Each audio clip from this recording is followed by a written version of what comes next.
Hello there, and welcome to the first Kirk Minahan wrap-up show of the David Cullinane era. And I know what you're thinking, Justin, what big changes do you have to the wrap-up show? Well, you may notice we're on a different channel. We are on the Kirk Minahan show. We are no longer on the Kirk Minahan network. And what I'm about to do will change the show in its entirety forever.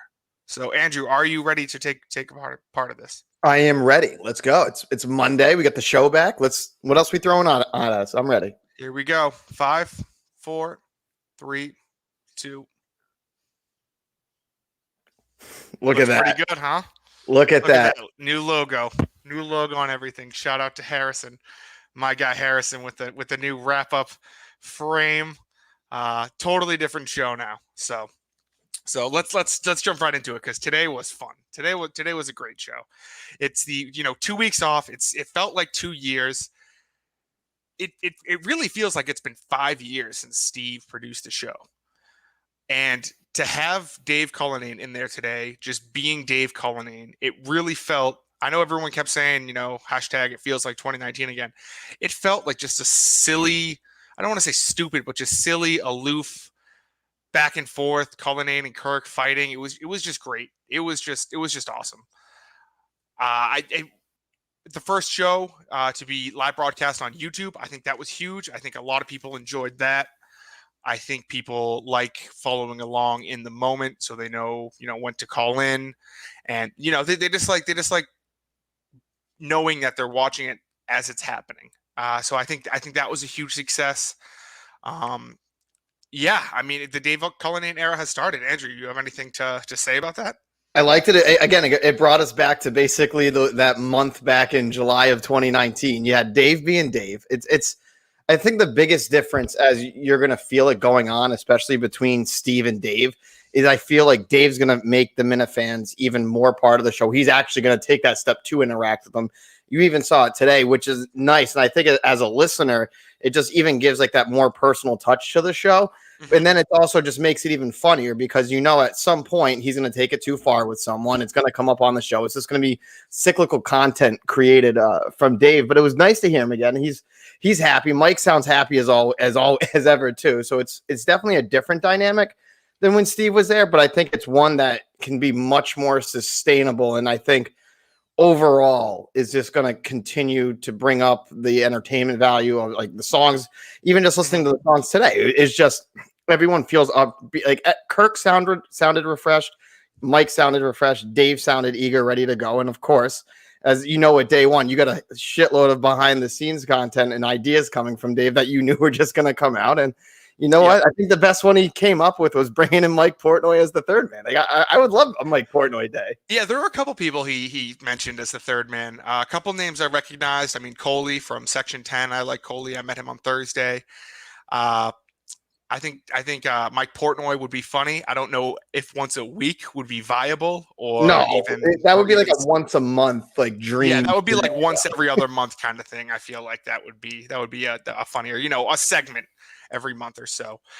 But then apparently he recommended that girl from the Greg Hill show, which just seems out of left field. You can give him credit for thinking outside the box because I think any normal fan would have been like, who the hell is this person? Why even try it? I mean, kudos for taking the shot, but you know what the reaction is going to be with that. So I don't know. I feel like she would only last one show and then you're going to get. She doesn't know what it is. Well, that one, and then you're going to get the fans are mean to me, blah, blah, blah, blah, blah. Everything else gets piled up and look at how bad these guys are to this girl. Well, I feel like the majority of people who come on, Barstool or not, at least know what the Kirk Minahan show is. This girl, I think she seemed like she was like straight out of college, 23, 24. I'm sure she never listens to the Kirk Minahan show. So she was just going to hop on and then, be diving into Madawaska drama and, Socco tickets and all this other, Craig's taking over for Carano and all these other, random. All the producers are changing. It's like, do I have to keep my phone on now? Like, is like after Mike takes his new producer, who's he stealing that producer away from? How long is this Steve Robinson quitting train gonna go? Yeah, it's the whole thing's great. So it was Cully's first show. There was I like to call it the elevator show because there were some ups and there were some downs. Uh, Yeah, let's talk about that elevator, Justin, because it has ups so and downs. one of the first segments. Well, first of all, Socco tickets are on sale. If you haven't got your Socco ticket, I'm assuming Andrew, you already have, or someone you know has already We have gotten we their have the crew Socco ready ticket. to go. Tickets have been acquired. They're on sale. Go check them out. It's get them quick. There's only I believe like 400 of them, and it comes with one T-shirt, but you're able to buy multiple T-shirts afterwards. So for only $20, so it's going to be a great time. Soccer last year was incredible. It was so much fun. This year is going to be even better. There's going to be a pre-show with some podcast I've never heard of before. It's gonna What be a was it called? roundabout, Very Average Podcast. very simple podcast. Maybe is that Yeah. the one that Craig does? No, it's the guy who called in Oh, today. the other guy that called in. Yeah. So that Yes. guy, the one that we made fun of, and I forget the name of it. And I try to keep up when I hear a new podcast on the show, I'll give it a listen.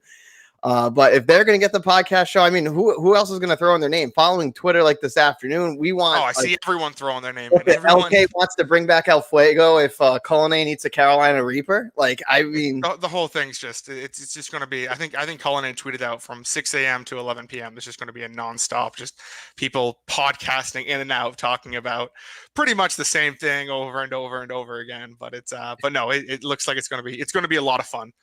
Soccer last year was a blast, and please go buy your tickets because we only got a couple more of these left in the Kirk Minahan Show life. So the next main segment was kind of me not asking, but the segment was me and my full-time proposition to Kirk. So on Sunday night, I texted him, "Hey, I would like a full-time job." He said, "Blah blah blah. Well, I'll get back to you later in the week." So he called me, like he said, Wednesday, Thursday. We talked for a little bit, and then I talked with Cullinane, and there was so much new things that was going to be taking place this week. I didn't want to write a job proposition before I got accustomed to doing the new things that I'm doing now in the Cullinane era, if that makes sense. so So is this something for you that you kind of know what these new responsibilities are, but you just don't know how well you're going to be able to, like, how comfortable you are doing them? correct. I don't want to. I don't Okay. want to be able to say like, "Hey, this is what I'm going to be doing," and then turns out a week, 2 weeks later, I'm like, "Holy shit, I can't do this by So you myself. I don't need want to help. be I like need help Jerry's from new someone old from producer. Barstool or someone like that." So I wanted to kind of take this week to see exactly what the whole the process of going live on YouTube takes and all that jazz. So that's what it kind of comes down to. I'll be giving Kirk. I'll probably bring it in for Friday's show. Yeah, so you just don't want to pull what that guy did to Jerry and Cullinane because Cullinane doesn't like Carano, so he skipped over him and went to his Oh buddy. yeah, so they just hired a random schmuck off the street. This sounds like a nice guy. He was a veteran and everything like that. Sometimes you get in over your head. I get it. But yeah, no. Sometimes you do a deep dive and you start getting asked questions. You just start yesing them. But it's yeah. So that I'll give you credit for that. It's responsible of you for not putting yourself in that situation. Granted, the content from it would have been spectacular. So, I mean, as a listener, if you just did it, said it yes, and like you failed in that way, and you realized you couldn't, it would have been hilarious, and the then I content would have been great. fucking gotten fired. So I mean, great content, but I'm only What willing to go content, so far for the show, Andrew. Um, there was a lot of segments on today's show. I mean, they talked a little bit about Madawaska and Big Rick and about how he called up Kirk and was saying how great he is and how apologetic he is. I mean, I there's really nothing much else to say on the Big Rick front. He kind of screwed the Minifans out of out of catering and out of a place to be Friday night. So I can see why he's apologetic. He probably saw the amount of money he was losing, but it's just sad. It's just pathetic to then go crawling back to your knees to Kirk, even though like that. I mean, that's 100% what I would have done. But yeah, I mean the Madawaska stuff. The Madawaska stuff is it's been talked about. The Hannah Caitlin story, which was tough. She said her editor made her do it, which I can't imagine the Fiddlehead Focus editor being too hands-on on the articles that are being released. So I'm not entirely sure how true that is. I mean, I think any common person has to truly understand that if you want to be like, if you're telling a news story, you want to tell all sides of the story. It's irresponsible for an editor to say, no, just cut out that half. That just doesn't matter because it tells another side of the story. That's where it just gets irresponsible. And that is truly the case. Like, I mean, I think that's even worse what she did, throwing her editor under the bus like that, just because, and that brings up even more questions of, but thankfully I don't live up that way. So it's not my problem. But yeah. So, I mean, it would be one thing if it was an opinion piece, but it was not. It was reported as a fact. And Kirk was right. He's like, yeah, each person. So there was 150 tickets sold. Each person brought in you think at least $200 into the, main economy, northern main economy. And it just, flourished and people were glad. And I know Kirk forgot the name of the woman at the inn. Her name's Peggy. And she was so grateful that all these people were there and staying, and they were so nice. And so that's all there really is to say about all that. It's just the stuff was just it was just crazy, the fact that he called Kirk up days later, and I just don't understand that. So maybe coming from someone who wasn't there, maybe you see things differently, but I see it as someone who dicked over the Minifans and then is trying to now take advantage of them. Yeah, I can see the being upset on your part, just like all the effort that was going in with everyone changing the venues and kind of just dropping shit on a dime, and not. It's like you say you like the show, you say you listen, and I think the average listener could have picked up like Kirk was joking most of the time about things, and to take it that personally and let it personal go in, and then realizing the loss you get. Mm-hmm. I was trying to follow it on Twitter from a distance. I saw the miraculous tweet of you dumping the shot in there. Oh yeah, that was something. That was stupid. It was small. It's like, but like you see the back and forth, and yeah, he fucked over the Minifans. But at the end of the day, if there's one thing about Kirk that's very clear, is he's willing to throw like if you fuck over the show, it's like it's been done before. You saw it with Friendlies. You saw it with Smith's Country G. Like you can name them all. Clause. Yeah. You can see all the people that we could have the show could have had those partnerships with that would have helped him, even just getting a reach or like that doesn't need. It's just Kirk's not going to compromise his principles for stuff. So to fuck over the show like that and try to come crawling back, it's fine, whatever. We're lucky to have some good people up there who do want to look out for the Minifans. Mm-hmm. So it's like when you go up, support the good ones, and just to keep ignoring the bad ones, keep rolling with it. It's because I feel like wherever Kirk goes and wherever he wants to bring a live show, it's going to be a party. It's going to be fun, and it's just going to be a good atmosphere for the weekend. So it's if you're there for just an experience, and no matter what the town feels about it, it's going to be an experience either way. And I think from everything I've heard from the guys that I know that went, they loved it. Everyone loved it. Everyone had a good time, even if people puked on each other. So it's a wins all around, Justin. Yeah, no, I know. I agree. Kirk can go anywhere. I know he tweeted out yesterday that 2022 he's coming to Colorado, Kansas. So pack your bags and get ready, because I don't know of an airport close by there. So we'll probably be driving. No, there is that one. That's remember they were eating like across the one of the was it one, they weren't eating there, but there was like a restaurant right across the street from one. Oh, that's right. Yeah. That was really close. So get ready for some good old Kansas weather. Hopefully we can see our old friend intern Nick. I know he's from around there.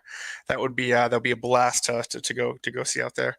But yeah, there was talks of Kirk was like, I've really thought these past couple weeks, like, do I want to go back to Madawaska? Do I want to go somewhere else? Luckily, he has an entire year to think this through. He doesn't really have to start thinking about Madawaska 2022 until he said he wanted to do it in June again next year.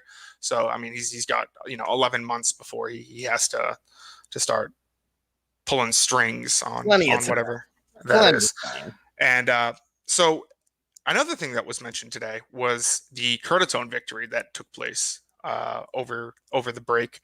And I don't know if you listened to Dave Portnoy's show. He mentioned it a little bit. And Kirk was right. His performance of being Kevin Cullen, it's like he's playing someone inside. It's like Inception. He's playing Kevin Cullen, who's getting information from Joe Curtatone, who said this shit about Barstool Sports, who I don't even think Kirk was an employee of Barstool when No, he Uh, wasn't. Just ask Dave Portnoy. He goes, he wasn't an employee. He wasn't hired yet. As soon as so it first came out, like Kirk said today, as soon as it first came out, Portnoy tried to extend, like, nope, this isn't our problem. And then now it's like, yeah, look what we did again. Congratulations, Dave. yeah, it should be it's always great just to see Kirk, one of his enemies. It is nice to see it kind of go full circle though. It started out the first or the second show, the beginning of like the Steve era, and it ends with the Steve era. This was a Steve fight. Steve was hand in hand. He was the one recording. He wasn't named in the lawsuit, but this was a Steve fight, and it's good to see closure to that fight. Now with Curtatone just being a complete dummy and complete moron, and who knows what he's going to do next, if he's going to run for governor or if he's going to, I don't know, run for president, whatever the fuck he wants to do in that shithole city up there. So that was nice to see. Dave talked about it. Dave Portnoy talked about it a little bit during his show a couple weeks. It's just always good to see Kirk get a win. It's just great, whether it be against Ellie, whether it be against Josh, whether it be against Curtatone, DeCaro. It's just always great to see Kirk get that W. It's just incredible too if you think about all the battles that have happened, and it's like Albright, that was a win for the show. Like every single time it comes up, Kirk always ends up on the right side of things because that's what makes him so good at what he does. He pushes the limits, but he knows where not to cross it. Yep. So it's a big win for that. And it's always funny.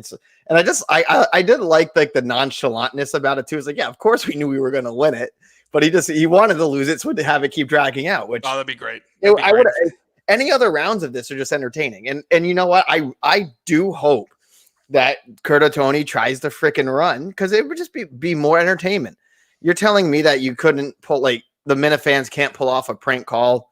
Or like infiltrate a town hall somewhere or something. Oh, like, yeah. Just imagine one of the campaign workers calling up from like Tim and Canton. Hey, let me talk to you about this. And then usually they're recording, so you'll be able to record. It'll be freedom. It'll just be. It will be incredible. So before we give our grade to the new producer of the Kirk Monahan show for today's performance, I do want to talk about I don't want to say dark spot, but just so me and him had trouble with the phone number today. Getting the phone number tweeted out was very difficult. Maybe it was I know he's had trouble typing in phone numbers in the past. I don't know if it's through osmosis that I just couldn't type in a tweet the correct phone number for the Kirk Monahan show. But I listened to that part because I was cutting clips, and so I wasn't really listening at that part. And it's funny just to see Kirk's like, yeah, we could even say the phone number, which is and Dave's like, I don't know. I like 814-277 KIRK. That's right. And it's it was just funny. Come on, guys. I think they're listening to this live, and I'm just yelling at it. I'm like, can any of you guys get that, Dave? Like, I'm not blaming Kirk for that because at the whole time it's just he just hits the retweet button when it comes out. But like, Dave, come on. I actually think that whole segment of them trying to get the calls up was more entertaining today than the calls themselves. Yeah, I don't think the calls themselves were that great. No, it was. I think. I'm glad that there wasn't too many people trying to call in to do like all the callbacks, like Steve, my good man, and all those. Yeah, it was nice that there was not a lot of that.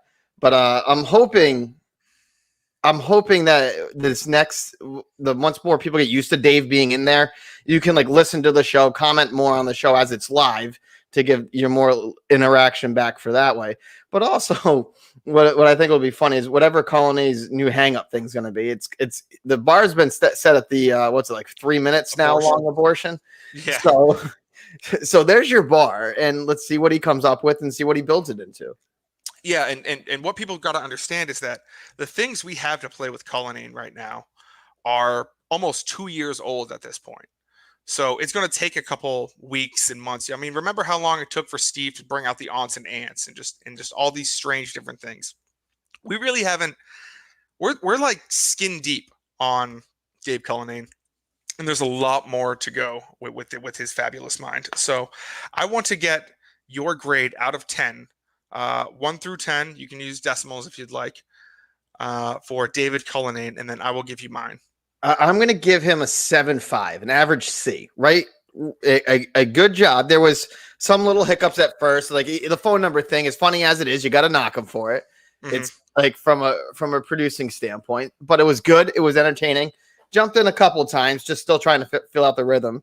Mm-hmm. What you would get normally on a first show at any point, but it was still good. Like even talking about the mics in the beginning, it's just like Kirk likes things a certain way, and the first thing he does is fucks with the mics. It's like, okay, here we go again. Yeah, It's just Cullinane being Cullinane. That's the only way you can describe this. It's just Dave Cullinane is Dave Cullinane, and it's he's gonna Cullinane things. It's becoming a verb. So I'm gonna give him an 8.6. I think he had a very strong first show. I think even the things he messed up on were just funny. I feel like there's nothing he can't do that can't be turned into just like a funny comedy segment. Like I said before, him messing up the numbers, or just him going back and forth with Kirk about guests or about merch or about all these other things. It's just very, very funny. I love Dave Cullinane. Yeah, I'm going to give him a strong 8.6. He's also a bit of a yes man compared to Steve too.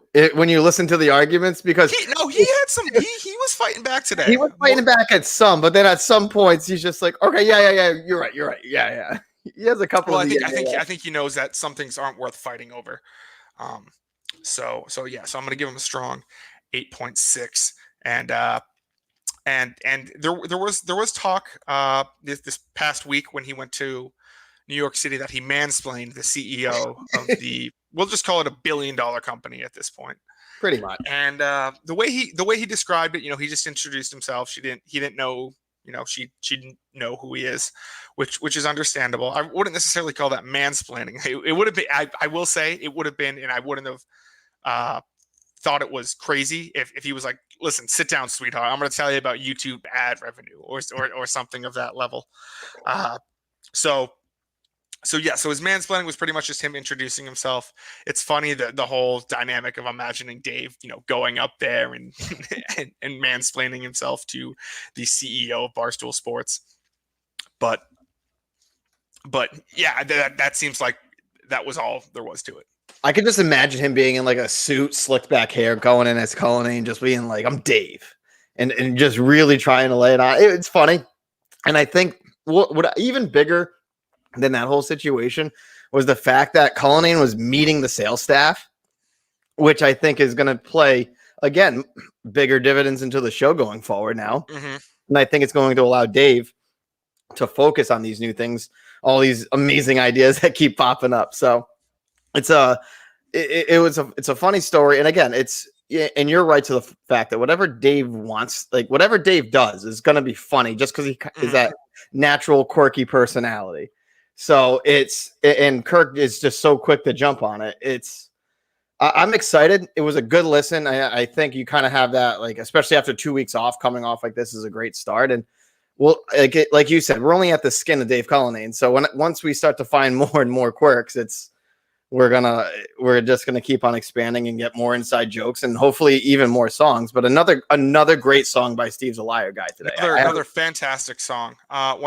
He sent me that over the weekend, and I was hoping that he did not send it to Dave so that we could get his reaction live on air. But it was laugh out loud funny. I was playing it to myself over and over again. I thought it was very. I mean, he's just the best at what he does. I think he's really found his thing in quality over quantity, because I think at one point he was spitting them out left and right, and they were all fire hits. He just kept on going, and it was just back and forth. Now I think he realized like he just doesn't have the time to be spitting out a song every single day. So I like this, one song every couple of weeks sort of thing that he does. The song today was great. Masterful. I was jamming out, driving back, listening to him like, all right, here we go. It's again, it just having a fire Steve the Liar Guy song, having just kind of like just the dynamic of Kirk, Mike, and Dave going back and forth, and then you coming in, getting pulled into a couple things, and we always need the one good Justin gaff, and today's elevator pitch was perfect. And I thought, but I legitimately thought, confused as to why you think ups and downs. Like, what part of an interview do you want? What I was thinking? You know what I was thinking? I was thinking of what's that Adam Sandler movie where he's like a rich guy. He's like a guy from a small town that Mr. Deeds, and he's in the elevator, and there's that one actor, and he's like, "How's the elevator life treating you?" And he's like, "It has its ups and downs." And I go, "Ha ha ha ha ha." That's literally what I was thinking when this happened. So I don't know. Maybe elevator pitch up and down, but no, now it makes sense that in 20 seconds or less. So simple and short, but it was good. It was fun. It was. I'm glad the show's back. It's definitely the highlights of my weeks. So it's yes. So Andrew, did you watch live on YouTube today? I did. You did? I did watch it live on YouTube. So on a scale of 1 to 10, how would you rate the watching it on YouTube experience? It's fun. I mean, I was driving sometimes, so I was more listening while driving. But it's for anyone who listened to Kirk on EEI and back in the beginning. It's kind of nice to have that feel again that he's live. It's kind of you're hearing it in real time. You don't have to always wait for the podcast to drop. I mean, even with Apple, for me, it's been having issues like just not loading up on the day of, and it takes like a couple hours. So having this is nice. And if I'm available, like to listen to it and watch it, if I have the capacity to do it, that's definitely going to be the way I do it. And then it makes it, I think it hopefully should make the calls better because then you have people coming in who are knowledgeable about it. But I'm excited for the first time when someone's watching on the YouTube live tries to call in and we get the echo back and forth. I know there's going to be one idiot that does that. Yeah. So I thought it went extremely well today. I know Kirk a couple weeks ago said he didn't think Cullinane would be able to pull it off by June 28th, and he was able to do it. And I wouldn't say it went flawlessly, but it went pretty well. There's a couple things he's going to tweak here and there, but it went way better than I expected it to. And I like how at the end of the show Kirk said we're not going to make this a YouTube. We're not making the Kirk Minahan show for YouTube. It's still a podcast. He's still going to be an audio medium. He's not going to curtail it to YouTube, to just YouTube centric stuff. So that was nice to hear, to know that he's not going to be trying to switch it up or do more I don't want to say physical or visual gags or anything like that. But it was definitely nice to hear that, and I definitely do think it's great that people are able to listen live. I think the highest amount of people we had listened live today was 880. The lowest after like the first 5 minutes, believe was like 700. So the overhit. That's you're a great tweet because that's I did an over under tweet about you reading DeCaro's book and Big Cat quote tweeted it, and then that's how I ended up on another Julie DeCaro post. So thank you for that one. But it's the other thing that I think about the YouTube is going to be beneficial is like Kirk said, he's not going to do the gags for it. But when he summoned you to throw out the key, that could have been on YouTube, and it just would have been hilarious just to see the awkwardness of everything. Like it's a nice little added when if you coming in to throw out the key. When you had to come into the studio and grab it. If you guys were on live for that, I think that would have been good video to watch the entire process coming in. It just would have added an entertainment value. So it just gives the show more options. And I think it's just, again, like so far, Dave's done 1 for 1. He's done a good job. It's been a great show. Let's see where this goes from here. I'm excited for the week. Yeah, so am I. Blind Mike in again on Wednesday, as will be the usual going forward for the rest of the year. Not getting paid. Correct. Still not getting paid. It doesn't sound like he wants to get paid. That's one thing. That's one thing I don't get. Like seeing all that drama kind of pop up. It's like, who gives a shit if he's getting paid or not? These guys aren't public figures. If this makes Mike happy, let Mike be happy. No, that's my thing. I used to think to myself, hey, Mike, you got to get paid. But then when he said a couple shows ago, he's like, yeah, this is the first time in 6 months I haven't thought about killing myself in over 6 months. I was like, my first thought was, damn, that must feel nice. My second thought was, yeah, Mike probably shouldn't screw that up. So it's definitely something where, Mike should just do whatever he thinks him and his therapist are best. And it sounds like Carabas is up in the air for Friday. I'm not entirely sure what's going on with that. I do like how I like when Jared's in, but I mean it's true. You're in baseball season. That's where Jared's bread and butter is for Barstool for the time being, as Kirk so eloquently said. And if it's not that, then I know they're going to try to find something else. Be it if maybe they get Whitney to work out or something, like however schedules work out. Because I know what was it they were saying, there was talks that Whitney would be coming back in for a show, which is great because I love the dynamic of him and Kirk. So I'm not worried about things. It's just because Kirk made something very clear today and last before he left was that he does not want just a Kirk and Dave show.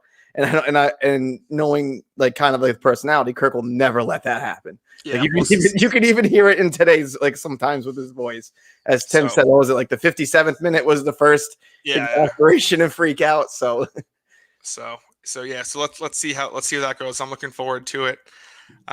It's nice to know that also the show will be not dropping, just starting at a regular time now. 10 a.m. I'd probably say let's open up that window to anywhere between 9:50 a.m. and 10:10 a.m. in case things have to change or schedules get moved around. But it is nice. So I'm looking forward to it. Anything else you want to say, Andrew? Anything you got going up on Kirkin Off? We got Kirkin Off. We had Poodle Dick last week, so it was good to talk with him. I think he's the Justin guy. Yeah, I think so. Yeah, is he? Yeah.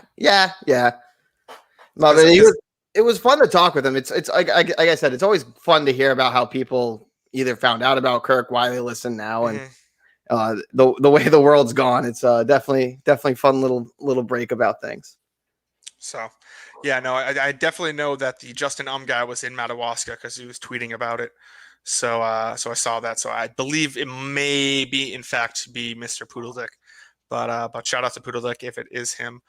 Thank you, Andrew, for joining me. Thank you to Kirk Minahan. Thank you to Blind Mike. And thank you, of course, to David Cullinane for thank you, of course, to Kirk Minahan. Thanks, Dave Cullinane, as well, for allowing us to do this. And I will talk to you guys on Wednesday.